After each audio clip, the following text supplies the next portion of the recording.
அன்னை ஸ்ரீ சாரதா தேவியின் அன்பு மொழிகள்.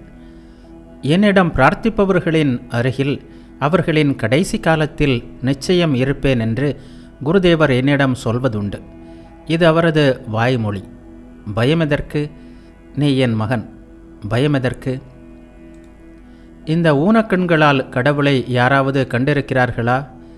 குருதேவரை நேரடியாக பார்ப்பது அவ்வளவு எளிதல்ல.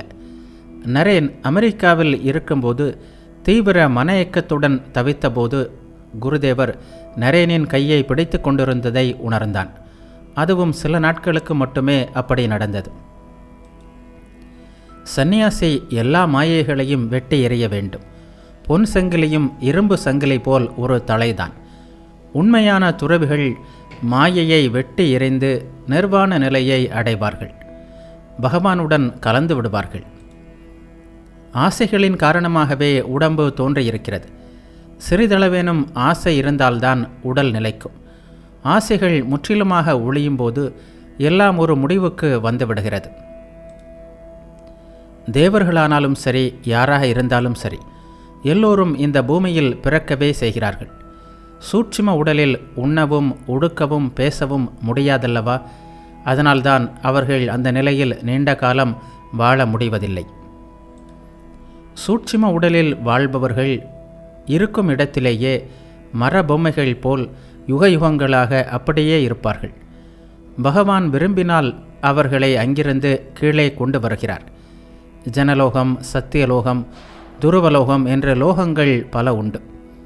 சோமஜியை சப்தரிஷி மண்டலத்திலிருந்து கூட்டி வந்ததாக குருதேவர் சொல்வதுண்டு. சூட்சும உடலில் வாழ்பவர்களில் இரு பிரிவினர் உண்டு. சிலர் இந்த உலகத்தைப் போலவே மேல் உலகத்தில் பகவானுக்கு சேவை செய்பவர்களாக இருப்பார்கள். மற்றொரு பிரிவினர் மரப்பொம்மைகள் போல் தியானத்தில் ஆழ்ந்திருப்பார்கள். நிர்விகல்ப நிலையை அடைந்த பிறகும் ஈஸ்வர கோடிகளால் தங்கள் மனத்தை திரட்டி சாதாரண நிலைக்கு கொண்டு வர முடியும். ஆசையின் சாயலே இல்லாமல் போனால்தான் பிறவியிலிருந்து விடுதலை கிடைக்கும். கங்கையில் உடலை விட்டால் கூட ஆசையின் சாயல் இல்லாமல் இருந்தால்தான் முக்தி கிடைக்கும். வேறு எதனாலும் எந்த பயனும் இல்லை. இந்த மாயா உலகில் பகவான் ஒருவர்தான் எல்லாம் அறிந்தவராக இருக்க முடியும். நான் குருதேவரிடம், பகவானே, எல்லோருக்கும் நன்மை செய்யுங்கள். பலரும் பல இடங்களில் இருக்கிறார்கள். என்னால் எல்லோரையும் நினைவில் வைத்து கொள்ள முடிவதில்லை என்று பிரார்த்திக்கிறேன். அவரே அனைத்தையும் செய்கிறார். இல்லாவிட்டால் இவ்வளவு பேர் வருவார்களா? தொடர்ந்து பிரார்த்தனை செய். மெல்ல மெல்ல எல்லாம் நடைபெறும். முனிவர்களும் ரிஷிகளும் யுக யுகங்களாக தவம் செய்தும் பெற முடியவில்லை. இந்த பிறவியில் இல்லாவிட்டால் அடுத்த பிறவியில், அடுத்த பிறவியில் இல்லாவிட்டால் அதற்கடுத்த பிறவியில் கிடைக்கும். இறையனுபூதி என்பது அவ்வளவு சுலபமா என்ன? ஆனால் இந்த முறை குருதேவர் சுலபமான வழியை காட்டியிருக்கிறார். அவ்வளவுதான். பெண்களுக்கு சந்நியாசம் கூடாது என்பது நியதி. ஆனால் கௌரி வெறும் ஒரு பெண்ணா? அவள் ஆணையும் மிஞ்சியவள். ஒரு பெண் சந்நியாசியாகிவிட்டால் அதன் பிறகு அவளை பெண்ணாக கருதக்கூடாது என்பார் குருதேவர். ராஞ்சியில் உள்ள பக்தர் ஒருவர் குருதேவரை கனவில் கண்டாராம். குருதேவர் காவி உடை உடுத்து, காலில் மரச்செருப்பு அணிந்து, கையில் இடுக்கியுமாக காட்சியளித்தாராம். அது என்ன கோலமம்மா என்று ஒரு பக்தை கேட்டார். அன்னை கூறினார், அது துறவி கோலம். தாம் ஒரு பவுல் துறவியாக மீண்டும் வரப்போவதாக கூறியிருந்தார் அல்லவா? உணவை பொறுத்தவரையில் குருதேவர் ஒரு விஷயத்தில் மிகுந்த கவனத்துடன் இருந்தார். இறந்தவர்களுக்கு படைக்கும் உணவு உண்ணக்கூடாது என்று அவர் பக்தர்களை தடுத்தார். அது பக்திக்கு இடையூறு செய்யும் என்பார் அவர். இதை தவிர வேறு எதை வேண்டுமானாலும் அவரை நினைத்து கொண்டு சாப்பிடு. பயம் வேண்டாம் மகனே, குருதேவர் பார்த்து கொள்வார். இகத்திலும் பரத்திலும் அவர் உங்களை காப்பாற்றுவார். எல்லா விதத்திலும் காப்பார். குருதேவர் பிறந்ததிலிருந்து சத்திய யுகம் பிறந்துவிட்டது. இந்த ஆச்சார பைத்தியங்களின் மனம் ஒருபோதும் தூய்மை பெறுவதில்லை. அசுத்த மனம் அவ்வளவு எளிதில் தூய்மை அடையாது. வளர்க்க வளர்க்க ஆச்சார பித்து வளர்ந்து கொண்டே போகும். இறையனுபூதி பெறுவதால் என்ன நடக்கிறது? 2 கொம்புகளா முளைக்கின்றன? இல்லை, மனம் தூய்மை பெறுகிறது. தூய மனம் இருந்தால் ஏன் தியானம், தாரணை எல்லாம் கைகூடாது? ஜெபம் செய்ய அமர்ந்தால் போதும், உள்ளிருந்து மந்திரம் தானாக பொங்கி வெளிவரும். முயற்சி செய்து அல்ல, தானாகவே வரும். ஒரு துறவி என்ற முறையில் அந்த இளைஞன் நல்லவனாக இருக்கலாம். ஆனால் செயல் வீரர்களே எனக்கு தேவை. மரத்தடியில் வாழும் துறவியால் என் வேலைகளை செய்ய முடியாது. சிலர் கணநேர எழுச்சியால் பல அரிய பெரிய காரியங்களை செய்து விடுவார்கள். ஆனால் சாதாரண வேலைகளையும் ஒருவன் எவ்வளவு கவனமாக செய்கிறான் என்பதுதான் அவனது உண்மை தகுதியை தெரியப்படுத்துகிறது. மகனே, பொறுமை மிக உயர்ந்த குணம். அதைவிட மேலான குணம் எதுவும் இல்லை. பின்னாளில் வீடுதோறும் என்னை வழிபடுவார்கள். எத்தனை பேர் என்னை ஏற்றுக்கொள்ளப் போகிறார்கள் என்பதற்கு ஒரு கணக்கே இல்லை என்று குருதேவர் கூறினார். பல மக்களுடைய முக்திக்காக பயன்பட்டிருக்கக்கூடிய தவ வலிமை முழுவதும் ஒரு மனிதனின் பொருட்டு செலவழிந்து போகிறது. கிரீஷ் பாபுவின் பாவங்களை ஏற்றுக்கொண்டதால்தான் எனக்கு இந்த நோயெல்லாம் வந்தன என்று குருதேவர் சொல்வார். இந்த உடம்பு என்றைக்காவது ஒரு நாள் அழிந்து போவது நிச்சயம். இந்த நிமிடமே போகட்டுமே, இவனுக்கு கொடுத்து விடுகிறேன் என்று நினைத்து கொடுத்து விடுகிறேன். எத்தனை எத்தனை ரிஷிகள் யுக யுகங்களாக தவம் செய்தும் கடவுள் கிடைக்கவில்லை. இவர்கள் சாதனைகளோ தவமோ எதுவும் செய்ய மாட்டார்கள். ஆனால் உடனேயே கடவுளை காட்டியாக வேண்டுமா? கடவுளின் இயல்பு ஒரு குழந்தையின் இயல்பை போன்றது. சிலர் கேட்கிறார்கள், அவர்களுக்கு தருவதில்லை. சிலர் விரும்புவதில்லை, அவர்களுக்கு வற்புறுத்தி தருகிறார். சிலர் முற்பிறவிகளில் அதிகமாக முன்னேறியிருக்க வேண்டும். அதனால்தான் இந்த பிறவியில் இறையருள் அவர்களுக்கு கிடைக்கிறது. முன்வினையை பொறுத்தே அது அமைகிறது. வினைப்பயன் முடிவடைந்ததும் இறைக்காட்சி கிடைக்கிறது. அதுவே கடைசி பிறவியாக ஆகிறது. இறைவன் எனக்கு சொந்தமானவர் என்ற உண்மையான நம்பிக்கை எத்தனை பேரிடம் இருக்கிறது? கடவுளை நேசிப்பவர் எத்தனை பேர்? இறைவனின் நாமத்தை உச்சரிப்பவருக்கு எந்தவித துன்பமும் வராது. அவரது பணிக்காக உலகத்தை துறந்த துறவிகளை பற்றியோ சொல்ல வேண்டிய அவசியமே இல்லை. காமார்புகூரில் ஒருவன் குருதேவரை காண வந்தான். அவன் நல்லவன் அல்ல. அவன் போனதும் குருதேவர், யாரங்கே, அந்த இடத்திலிருந்து ஒரு கூடை மண்ணை அப்புறப்படுத்துங்கள் என்றார். யாரும் வராததைக் கண்டதும் ஒரு மண்வெட்டியை எடுத்துக்கொண்டு தாமே சென்று டக் டக் என்ற மண்ணை வெட்டி அப்புறப்படுத்திய பிறகே சமாதானமடைந்தார். இவர்கள் எங்கே உட்காருகிறார்களோ அந்த இடத்து மண்கூட அசுத்தமாகிவிடும் என்றார். வினைப்பயன் மெல்ல மெல்லத்தான் குறையும். இறையனுபூதி பெற்றால் இறைவன் நம்முள் உணர்வு பேரொளியை தருவார். அதை நாமே உணர முடியும். கோலாப்மா யாரையோ திட்டிக் கொண்டிருக்கிறாள். தீயதை நினைத்து நினைத்து துன்பத்தைத்தான் அனுபவிக்க நேர்கிறது. உண்மை பேசுகிறேன், உண்மை பேசுகிறேன் என்று கோலாப்மா மென்மையை இழந்து விட்டாள். என்னவானாலும் மென்மையை இழக்க என்னால் இயலாது. உண்மையாக இருந்தாலும் இனியவை அல்லாதவற்றை பேசக்கூடாது. கருணை காரணமாக கொடுக்கிறேன். விடமாட்டார்கள், அழுவார்கள். மனம் இளகி விடுகிறது. அதனால் தீட்சை கொடுக்கிறேன். இல்லாமல் எனக்கு என்ன லாபம்? தீட்சை தரும்போது அவர்களின் பாவத்தை ஏற்க வேண்டியுள்ளது. சரி, எப்படியும் உடம்பு அழியத்தான் போகிறது. இவர்களுக்கு நல்லது நடக்கட்டும் என்று நினைத்து கொள்கிறேன். தனது உறவினர்களை பார்த்து அன்னை கூறினார், எப்படியாகிவிட்டது இவர்களின் நிலைமை? சிறிய விஷயங்களுக்கும் ஆ ஊ என்று கத்தை அமர்க்களம் செய்கிறார்கள். தூய மனதில் ஆன்ம பேருணர்வு பொலிகிறது.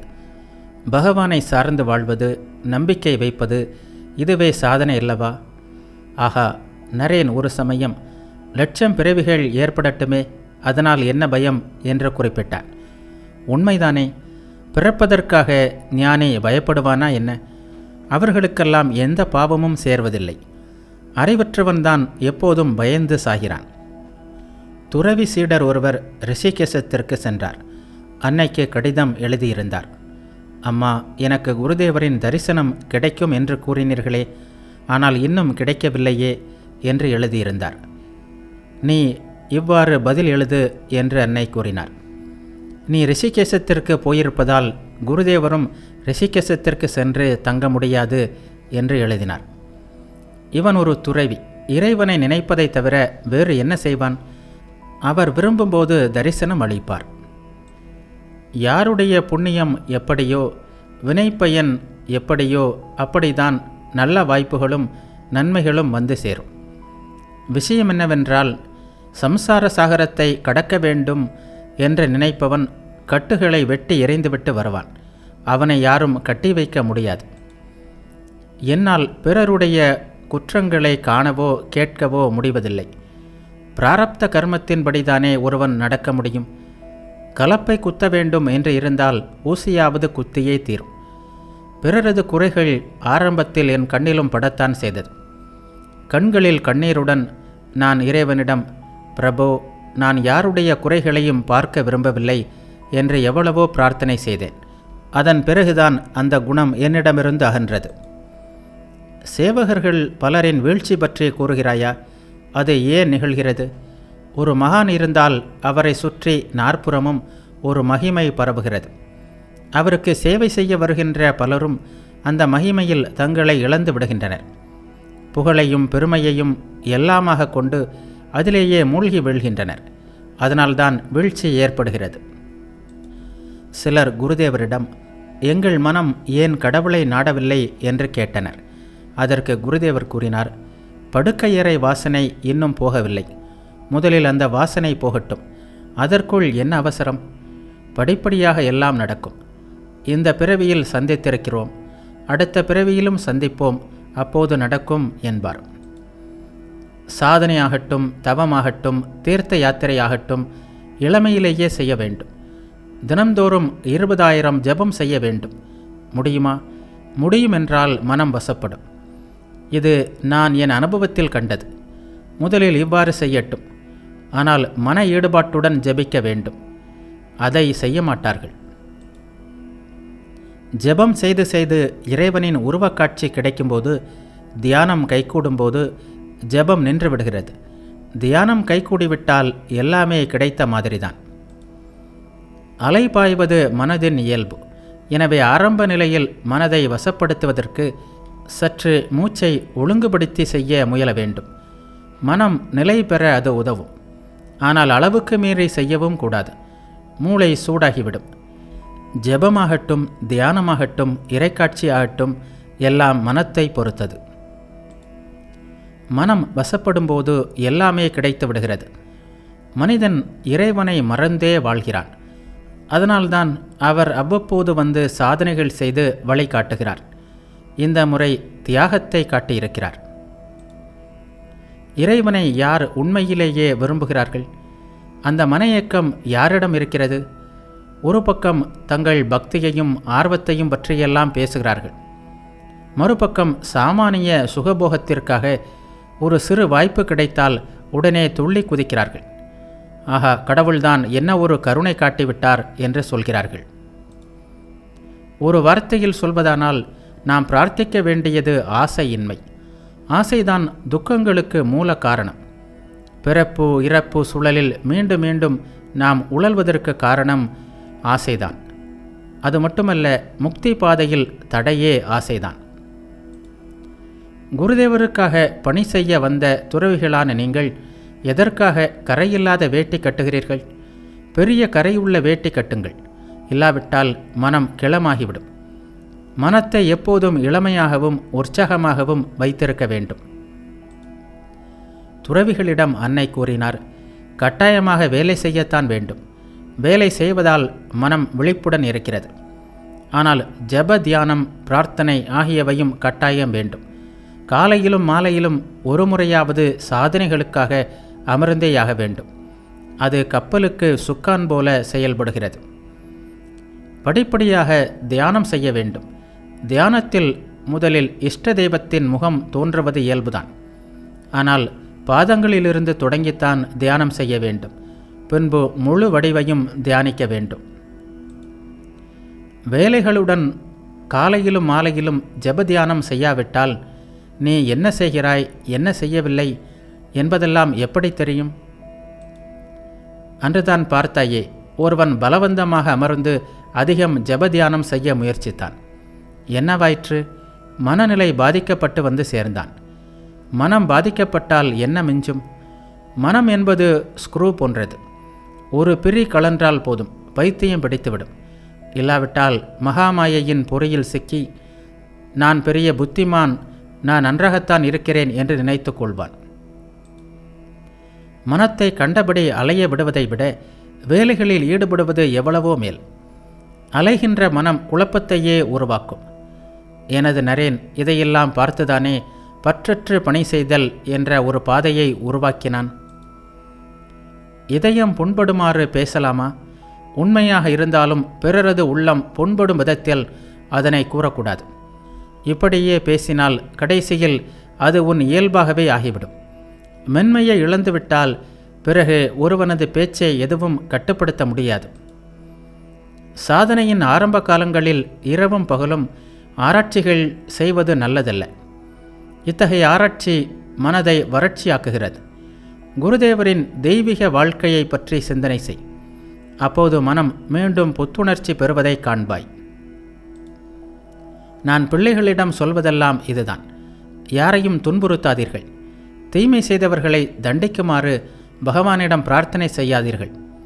மாறாக தீமை செய்தவனுக்கும் நன்மை உண்டாகட்டும் என்று பிரார்த்தனை செய்யுங்கள். ஆணாக இருந்துவிட்டால் மட்டும் போதாது. மனதில் உறுதி வேண்டும், வைராக்கியம் வேண்டும். ஆசைகள் அற்ற நிலையும் பகவானிடம் அன்பும் உண்டாகாமல் தியானம் கைகூடுவது மிக கடினம். குருதேவர் இந்த முறை அருள் கூர்ந்து உலகின் நன்மைக்காக கடின தவம் செய்தார். அவரிடம் எஞ்சியது எலும்பும் தோலும் மட்டும்தான். இதில் மற்றவர்களின் பாவங்களை ஏற்றுக்கொண்டதால் நோய்கள் வேறு. குருதேவரிடம் பக்தியும் ஸ்ரத்தையும் நம்பிக்கையும் கொண்டாலே போதும். அவரது திருநாமத்தை ஜெபித்தாலே போதும். அவரது லீலா தியானம் செய்தால் போதும். குண்டலினி சக்தி தானாகவே விழித்தெழுந்து ஆனந்தமாக மேலே செல்லும். அவர் செய்ததை போன்ற கடின தவங்கள் எதுவும் செய்ய வேண்டியதில்லை. இது கலியுகம். சத்தியுகத்தைப் போலவும் திரேதாயுகத்தைப் போலவும் யாரால் அவ்வளவு தவம் செய்ய முடியும்? இப்போது உயிர் உடம்பை சார்ந்துள்ளது. குருதேவரின் திருநாமத்தை ஜெபம் செய். சாப்பாடு, துணிமணிகள் போன்ற தேவைகளை கூட அவரே நிறைவேற்றுவதை காண்பாய். குருதேவரின் திருநாமத்தை சொல்கின்ற யாருக்கும் ஒருபோதும் உணவு கஷ்டம் வராது. சாதாரண உணவு, சாதாரண உடை ஆகியவற்றிற்கான ஏற்பாட்டை அவர் செய்து வைத்துள்ளார்.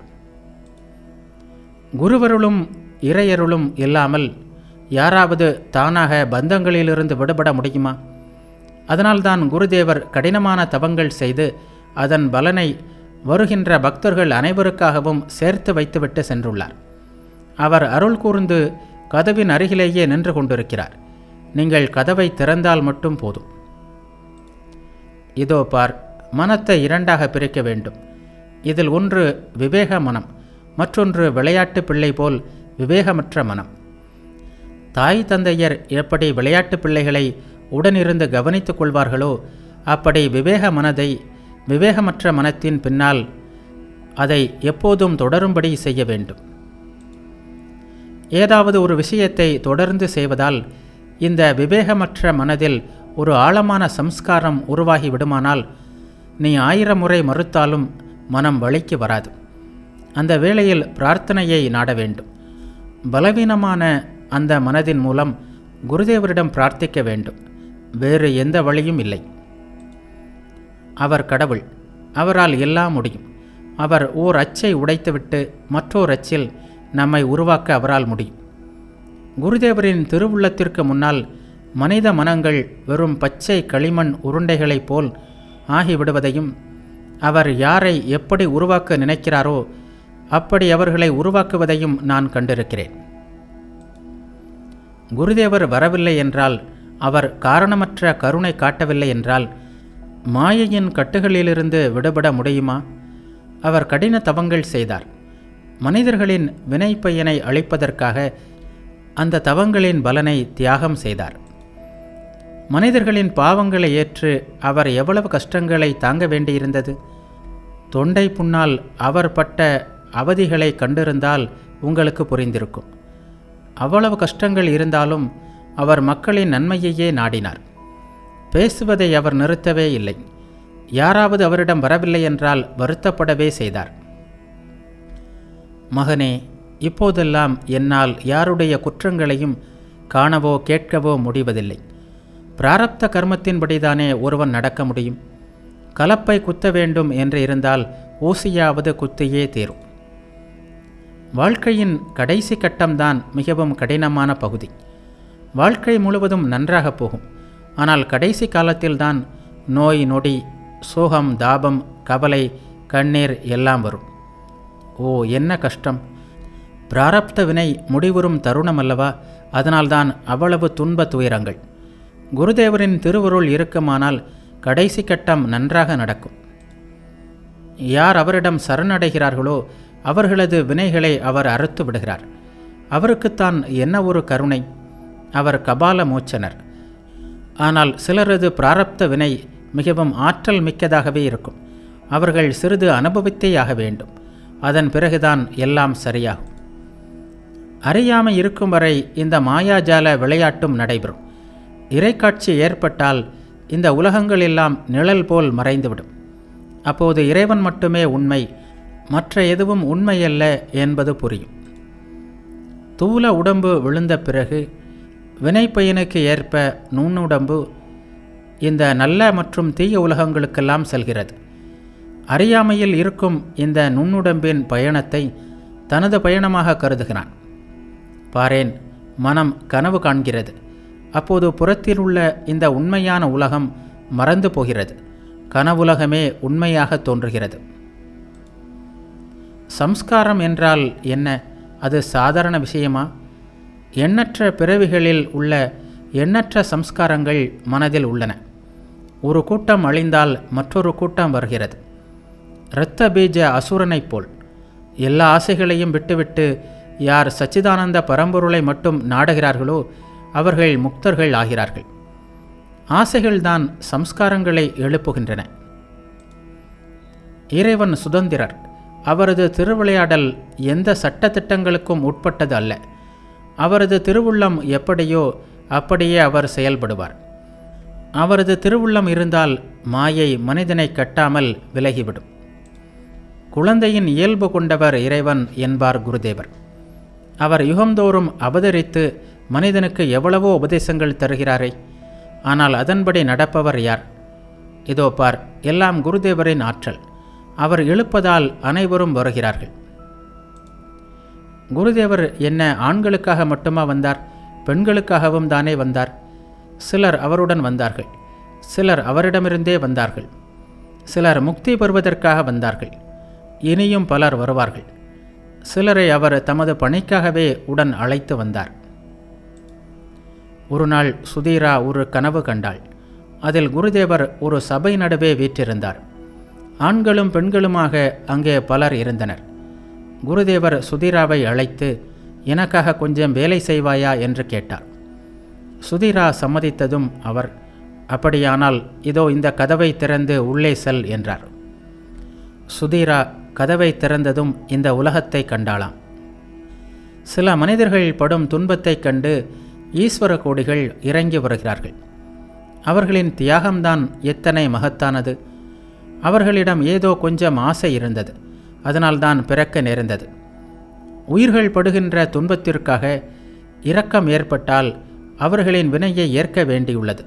அதனால்தான் பிறக்க நேர்கிறது. ஆனால் ஒன்று புரிந்து கொள்ள வேண்டும். குடும்ப வாழ்க்கை என்பது ஆழம் காண முடியாத கடல் போன்றது. எத்தனையோ யானைகள் அதில் மூழ்கிவிட்டன.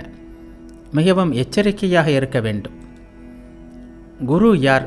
மனிதனின் கடந்த காலம், இறந்த காலம், நிகழ்காலம் ஆகியவற்றை அறிபவர்.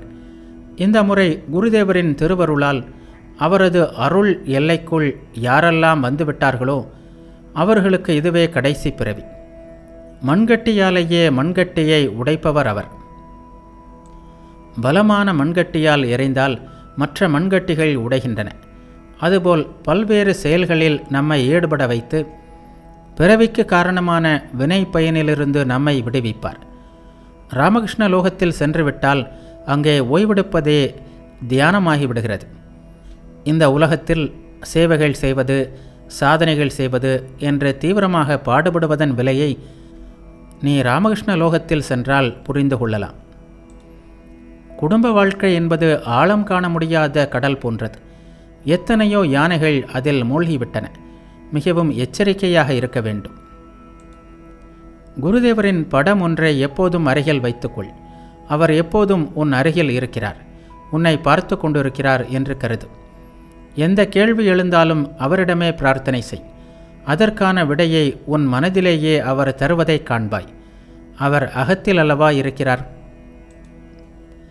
மனம் எப்போதும் புறமுகமாக இருப்பதால் அது அகத்தை நாடுவதில்லை. அதனால் அவரை புறத்தில் நாடித் திரிகிறது. நீ எதை பிரார்த்தித்தாலும் அது உண்மையாகவே உனக்கு கட்டாயமாக தேவையென்றால் அதற்கான பதில் உள்ளிருந்து சட்டென்று தானாக வருவதை காண்பாய். உடல், மனம், சொல் ஆகிய மூன்றும் ஒன்றுபட்டு பிரார்த்தனை செய்தால் அவர் அதை கேட்கிறார், வேண்டியதை செய்கிறார். நல்லவர்களிடம் ஒரு விஷயத்தை 100 முறை சொல்ல வேண்டுமா என்ன?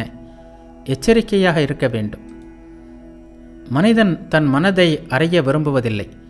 பிறர் குற்றங்களை காண்பதையே நாடுகிறான். தனது குற்றங்கள் அவன் கண்ணில் படுமானால் அவற்றை விளக்க முயற்சி செய்வானானால் பிறர் குற்றங்களை காண்கின்ற பண்பு அவனிடமிருந்து விலகிவிடும். இந்த விஷயத்தில் எச்சரிக்கையாக இருக்க வேண்டும். எல்லோரும் குருதேவருடையவர்கள் என்ற எண்ணம் மனதில் இருந்தால் எல்லோரையும் நேசிக்க தோன்றும்.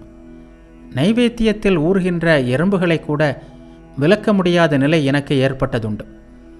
அவற்றின் வாய் மூலமாக குருதேவர் அல்லவா உண்கிறார் என்று எனக்கு தோன்றியது.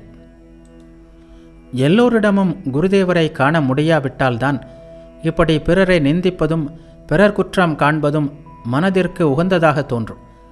சொந்த வளர்ச்சிக்கான முயற்சியில் ஈடுபடாதவன் பிறருடைய நல்லது கெட்டதை ஆராய்வதாகிய பயனற்ற முயற்சியில் மனத்தை ஈடுபடுத்தவே செய்வான். மன்னிப்பு இல்லாவிட்டால் நீ வாழ முடியுமா? எண்ணற்ற பிறவிகளில் ஏற்பட்ட வினை பயனை உன்னால் பார்க்க முடியுமா? அது மட்டும் முடிந்தால் நீ இப்படி பேச மாட்டாய். நியதிகளை வகுத்தவனால் அதை மாற்றவும் முடியும். அது மட்டுமின்றி நற்செயல்கள் செய்வதற்கும் அவர் உன்னை தூண்டுகிறாரே. நற்செயல்கள் செய்யும்போது தீய செயல்கள் குறையத்தானே செய்யும். நல்லது தீயது இரண்டும் உன் முன்னால் உள்ளன. நீ தேர்ந்தெடுத்துக்கொள். இதில்தான் இந்த உலக விளையாட்டு நடைபெறுகிறது. ஒருவன் பாவம் மட்டுமே செய்து கொண்டிருந்தாலும் சரி, ஒருவன் புண்ணியம் மட்டுமே செய்து கொண்டிருந்தாலும் சரி, உலக விளையாட்டு நடைபெறாது. தீய செயல்களுக்கான பரிகாரங்கள் சாஸ்திரங்களில் எவ்வளவோ சொல்லப்பட்டுள்ளன. சாந்தி, ஸ்வத்தியனம், யாகம், தானம், தவம் போன்ற பரிகாரங்களையும் ஏற்படுத்தியது இறைவன்தானே. செயல்கள் ஒவ்வொன்றும் பலனளிப்பதற்கு குறிப்பிட்ட கால அவகாசம் வேண்டும். மாமரத்தில் பூ வருகிறது, மறுநாளே மாம்பழம் கிடைத்து விடுமா? நல்லதோ கெட்டதோ குறிப்பிட்ட கால அவகாசம் வேண்டும். நல்லது கெட்டது என்ற எல்லா செயல்களின் பிடியிலிருந்தும் விடுபட விரும்புவாயானால் பகவானின் திருநாமத்தை ஜெபம் செய், பூஜை செய், பாராயணம் செய். நல்ல கர்மங்களால் தீய கர்மங்களை அடக்கி வைக்கலாம், ஆனால் அழிக்க முடியாது. பகவானின் திருநாமம் மட்டுமே நல்ல தீய கர்மங்கள் அனைத்தையும் அழித்து மனத்தை தூய்மைப்படுத்துகிறது. மனம் தூய்மை பெறும்போது உள்ளிருக்கும் சத்திய பொருளை அறியலாம். சுற்றிலும் போகப் பொருட்களின் நடுவில் வாழ்ந்தால் அவற்றை அனுபவிப்பதற்கான வழிகளும் வந்து சேரவே செய்யும். மகனே, ஒரு பெண் பொம்மையை கூட பார்க்காதே, அது இருக்கின்ற பக்கமாக போகாதே. அவர் செய்விக்கிறார் என்பது உண்மைதான், ஆனால் அந்த எண்ணம் எப்போதும் இருக்க வேண்டுமே. ஆணவம் தலைக்கேறி எல்லாம் நான் செய்கிறேன், நான் யாரையும் நம்பியிருக்க வேண்டாம் என்று ஆர்ப்பரிக்கிறான். யார் கடவுளையே நம்பி வாழ்கிறார்களோ அவர்களை அவர் எல்லா ஆபத்துக்களிலிருந்தும் காக்கிறார். பகவானின் திருநாமம் மட்டுமே நல்ல தீய கர்மங்கள் அனைத்தையும் அழித்து மனத்தை தூய்மைப்படுத்துகிறது. மனம் தூய்மை பெறும்போது உள்ளிருக்கும் சத்திய பொருளை அறியலாம். துறவியின் பார்வை பெண்கள் பக்கம் திரும்பவே கூடாது. அவன் நடக்கும்போது பார்வையை கால் பெருவிரலில் பதித்தபடி நடக்க வேண்டும். கழுத்தில் பட்டை கட்டிய நாயை யாரும் தொந்தரவு செய்ய மாட்டார்கள். ஏனெனில் அதற்கு ஒரு சொந்தக்காரன் இருக்கிறான் என்று அந்த பட்டையின் மூலம் தெரிந்து கொள்ளலாம்.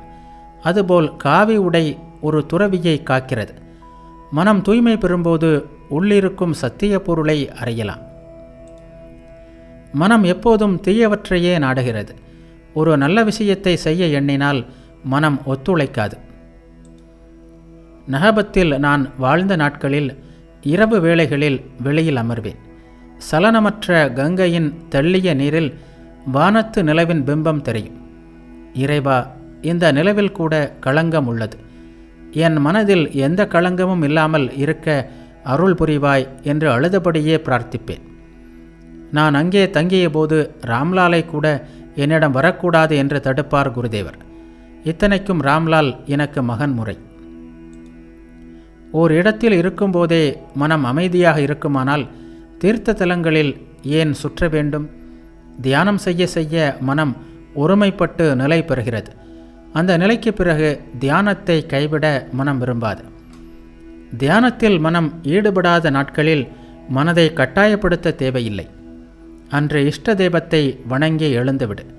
தகுந்த மனநிலை இருக்கும்போது தியானம் தானாக நிகழும்.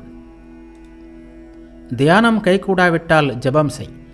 ஜபாத் சித்தி, அதாவது ஜபத்தினாலேயே நிறைநிலை வாய்க்கிறது. தியானம் நிகழுமானால் நல்லதுதான். வற்புறுத்தி மனத்தை அதில் ஈடுபடுத்த தேவையில்லை. குருதேவர் உனது துறவு விரதத்தை காப்பார். அவர் உன்னை பார்த்து கொண்டிருக்கிறார். பயம் எதற்கு? அவரது வேலைகளை செய், சாதனைகள் செய். கொஞ்சமாவது வேலைகளில் ஈடுபட்டால் மனதில் தேவையற்ற சிந்தனைகள் எழாது. சோம்பலாக உட்கார்ந்திருந்தால் எல்லாவிதமான எண்ணங்களும் வரக்கூடும். இறைநாமத்தை ஜெபம் செய்ய செய்ய எல்லாம் நடக்கும். மனம் வசப்படாவிட்டால் கூட ஓரிடத்தில் அமர்ந்து லட்சமாக ஜெபம் செய்யலாமே. குண்டலினி வெளித்தெழு முன் அநாகத துவனி கேட்கும். ஆதிபராசக்தி தேவியின் அருள் இல்லாமல் எதுவும் நடக்காது. அவர்தான் எல்லா உயிரினங்களாகவும் ஆகியிருக்கிறார் என்பது உண்மைதான். ஆனால் ஒவ்வொருவரும் தத்தம் சம்ஸ்காரம் மற்றும் செயல்களுக்கு ஏற்ப வினைப்பயனை அனுபவிக்கிறார்கள். சூரியன் ஒன்றுதான், ஆனால் அதன் ஒளியின் பிரதிபலிப்பு இடம் மற்றும் பொருளின் தன்மைக்கு ஏற்ப வேறுபடுகிறது. மகனே, குருதேவர் உன்னை காப்பார். உனக்கு விழிப்புணர்வு உண்டாகட்டும். வேறு ஒரு துறவியிடம் கூறினார், நீங்களெல்லாம் துறவிகள். நீங்கள் இல்லறத்தாருடன் தொடர்பு வைப்பது மிகவும் தவறு. உலகியல் மனிதர்களின் காற்றுப்படுவதே தவறுதான். அன்னை ஒரு துறவியை பார்த்து கூறினார், இல்லற வாழ்வின் பிரச்சனைகளிலிருந்து உன்னை விடுவித்து தமது பாத கமலங்களில் குருதேவர் வைத்துள்ளார். இது என்ன சாதாரண பாக்கியமா? ஜபதியானம் செய்கிறேன் அல்லது செய்யாமல் போகிறேன். குடும்பத்தின் பிக்கல் பிடுங்கலிலிருந்து விடுபட்டுள்ளேனே என்பான் யோகேன். என்னை பாரேன், ராதுவின் காரணமாக இந்த மாயையில் என்ன அவதிப்படுகிறேன். எத்தனையோ பிறவிகளின் வினைப்பயன் பாக்கி இருந்தது. இப்போது அவற்றை அனுபவிக்க வேண்டியிருக்கிறது. எல்லா அலைகளும் ஓய்ந்துவிட்டால் இந்த பிறவியிலேயே முக்தி கிடைத்துவிடும். குருதேவர் கூட பிறரது பாவத்தை ஏற்று துன்பத்தை அனுபவிக்க வேண்டியிருந்ததல்லவா? மந்திரத்தை தந்தவர்தான் குரு. அந்த மந்திரத்திலிருந்துதான் படிப்படியாக தியாகம், வைராக்கியம், சந்நியாசம் எல்லாம் கிடைக்கிறது. மந்திரம் தந்த குருவையே தியானம் செய். அப்பா, நீ என் வேலையை செய்கிறாய், குருதேவரின் வேலையை செய்கிறாய். இது என்ன தவத்தை விட குறைந்த விஷயமா? ஒரு சீடன் கூறினார், அம்மா, சில வேளைகளில் எங்கே மூழ்கி விடுவோமோ என்ற பயமாக இருக்கிறது. அந்த அளவிற்கு மனம் சஞ்சலப்படுகிறது. அன்னை கூறினார், அது எப்படியப்பா? நீ எப்படி மூழ்குவாய்? குருதேவரின் குழந்தைகளான நீங்கள் மூழ்க முடியுமா? ஒருபோதும் இல்லை. குருதேவர் உங்களை காப்பார். சாதனையும் தவமும் ஒருவன் எவ்வளவு பழகுகிறானோ அவ்வளவு விரைவில் இறைக்காட்சி பெறுவான். சிறிது சிறிதாக பழகினாலும் அவரது திருக்காட்சி கிடைக்கவே செய்யும். ஆனால் அது இறுதி வேளையிலாக இருக்கும். எதுவும் செய்யாமல் வெறுமனே ஆரவாரம் செய்பவர்களுக்கு தாமதமாகவே நடக்கும். ஆன்மீக சாதனைகள் செய்வதற்காகவே நீ துறவியாகி இருக்கிறாய். எப்போதும் சாதனையில் ஈடுபட உன்னால் முடியவில்லை. அதனால் வேலைகளை குருதேவரின் திருப்பணியாக எண்ணி செய். இறைவனின் திருநாமத்தில் ஈடுபடுவதற்காக நீ உலகை துறந்தாய். ஆனால் இங்கோ பணிகள் என்ற பெயரில் இன்னொரு உலகத்தை உருவாக்கி அதில் மூழ்கி கிடக்கிறாய். இந்த உடம்பின் மூலம் என்னென்ன செய்ய வேண்டும் என்று குருதேவர் திருவுள்ளம் கொண்டிருந்தாரோ அவையெல்லாம் நிறைவுற்று விட்டதென்றுதான் தோன்றுகிறது. இப்போது மனம் எப்போதும் அவரையே நாடுகிறது, வேறெதுவும் பிடிக்கவில்லை. ஏன் இவ்வளவு கவலைப்படுகிறாய்? உங்களையெல்லாம் அவரது திருப்பாதங்களில் அல்லவா சமர்ப்பித்திருக்கிறேன். நீங்கள் அந்த வட்டத்திற்குள் தான் சுழன்றாக வேண்டும், வேறெங்கும் போக முடியாது. உங்களை அவர் எப்போதும் காத்து கொண்டிருக்கிறார். தாய்க்கு பணிவிடை செய்வது என்பது ஒவ்வொருவருடைய கடமை. அதிலும் மனித குலத்திற்கே சேவை செய்வதற்காக இங்கே வந்துள்ள நீங்கள் கட்டாயம் தாயை போற்றியாக வேண்டும். உன் தந்தை பணம் வைத்துவிட்டு தான் சென்றுள்ளார். இல்லாவிட்டால் நீ வேலை தேடி சம்பாதித்து உன் தாயை பராமரிக்குமாறு சொல்லியிருப்பேன். நேர்மையான வழியில் பணம் சம்பாதிப்பது மிக மிக கடினம். பணம் மனத்தை மாசுபடுத்துகிறது. இயன்ற அளவு விரைவில் பண விவகாரங்களை முடித்து விடுமாறு அதனால்தான் உனக்கு சொல்கிறேன். சற்று நீண்ட காலம் பண விவகாரங்களை கையாண்டால் போதும், தானாக அதில் ஒரு ஈர்ப்பு வந்துவிடும். பணம் அத்தகைய பொருள். எனக்கு அப்படி ஒன்றும் பணத்தில் பற்று இல்லை என்று நீ கூறலாம். ஆனாலும் ஒரு முறை பற்று விட்டதுதான். நினைக்கும்போது அதிலிருந்து என்னால் விலக முடியும் என்று நீ நினைக்கலாம். இல்லை மகனே, ஒருபோதும் அப்படி எண்ணாதே. அது நீ அறியாமலே உன் கழுத்தை பற்றி நெரிக்கும். குருதேவரால் பணத்தை தொடக்கூட முடியாது. அவரது திருநாமத்தை ஏற்றுக்கொண்டு நீ வெளியே வந்துள்ளாய். எனவே அவரது வார்த்தைகளை எப்போதும் மனதில் வை. உலகின் தீமைகள் அனைத்திற்கும் மூல காரணம் பணமே. உனக்கு சிறு வயது. கையில் பணம் இருந்தால் மனம் கட்டாயம் அதில் பற்று வைக்கும். கவனமாக இரு. ஒரு நாள் அன்னையின் புகைப்படம் ஒன்று கொண்டு வரப்பட்டது. அது எப்படி இருக்கிறது என்பதை அறிவதற்காக அன்னையிடம் கொடுக்கப்பட்டது. அன்னை 2 கைகளையும் நீட்டி அதை வாங்கி கொண்டு பயபக்தியுடன் தம் தலை மீது வைத்தார். இதை கண்டு எல்லோரும் சிரித்தார்கள். படத்தை திரும்பி வாங்கிய பிறகு அவரிடம் ஒரு பக்தை கேட்டார், அது யாருடைய படமம்மா? ஏன் என்னுடையதுதான் என்றார் அன்னை.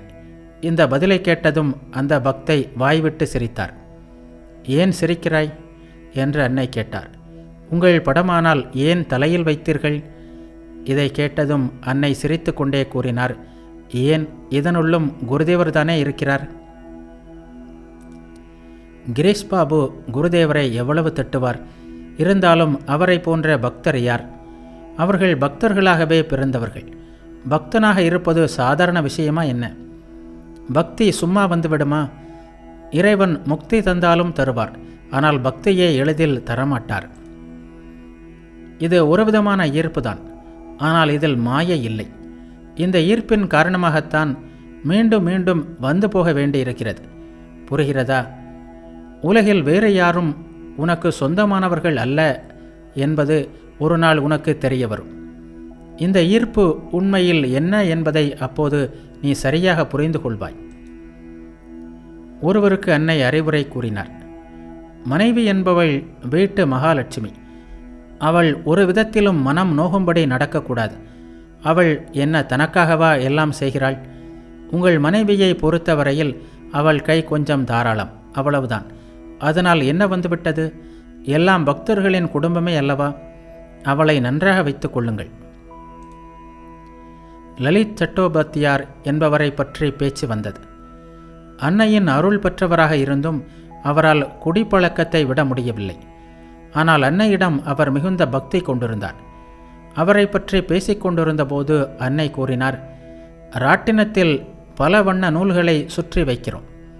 முதலில் சிவப்பு நிறம், பிறகு நீல நிறம் என்று வரிசையில் சுற்றுவதாக வைத்துக்கொள்வோம்.